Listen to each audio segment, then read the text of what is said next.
এ বেটু, কি করছিস বেটু?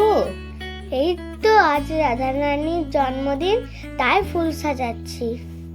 মাম্মাম, আমার রাধারানীর জন্মদিনে তুমি কি বানাবে মাম্মাম? আমার রাধারানীর জন্মদিন যা ছাড়াও অসম্পূর্ণ, আজ তোর রাধারানীর জন্মদিনেও আমি সেই স্পেশাল মেনুটাই বানাবো। দেখ তো সেটা আবার তোর পছন্দ হয় কিনা। আমাকে প্রথমেই নিয়ে নিতে হবে 1 বাটি চিনি, 1 বাটি তালের পাল্প, 1 বাটি ময়দা, 1 বাটি সুজি আর কিছুটা পরিমাণ সাদা তেল। এরপর নেব কয়েকটা চেরি ফল আর কিছুটা পরিমাণ কাজু, কিছুটা পরিমাণ কিশমিশ।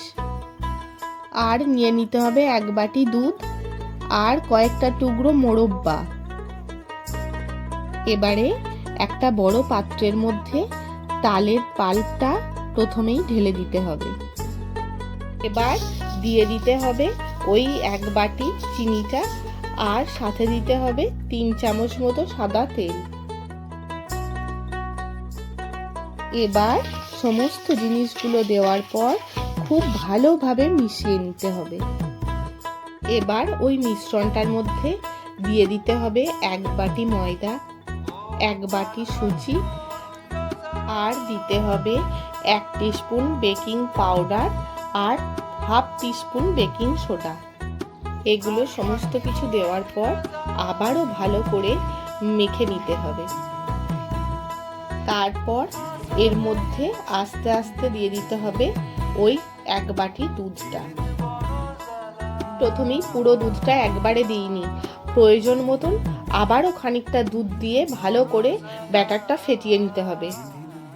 এরপর স্বাদের জন্য দিয়ে দিতে হবে হাফ টিস্পুন নুন। দেওয়ার পর ব্যাটারটা আবার খুব ভালোভাবে ফেটিয়ে নিতে হবে, যাতে তার থিকনেসটা খুব মোটাও না হয় আর খুব পাতলাও না হয়। দেখুন ঠিক এরকম হতে হবে ব্যাটারের থিকনেসটা। এরপর আমি একটা বাটার পেপার নিয়ে নিয়েছি এবং একটা টিনের বাটির মধ্যে সেই বাটার পেপারটাকে মাপ করে কেটে ঢুকিয়ে রেখে দিতে হবে। এবারে ওই ব্যাটারটা ওই বাটির মধ্যে আস্তে আস্তে ঢেলে দিতে হবে। এরপর বাটিটাকে ঠুকে ঠুকে ওর মধ্যে থেকে যে এয়ারটা থাকে সেই এয়ারটা বার করে নিই। এবারে ওর মধ্যে মোরব্বার টুকরোগুলো সাজিয়ে আবারও বাকি ব্যাটারটা ঢেলে দিতে হবে এবং একই প্রসেসে ঠুকে ঠুকে এয়ারটাকে বার করে দিতে হবে।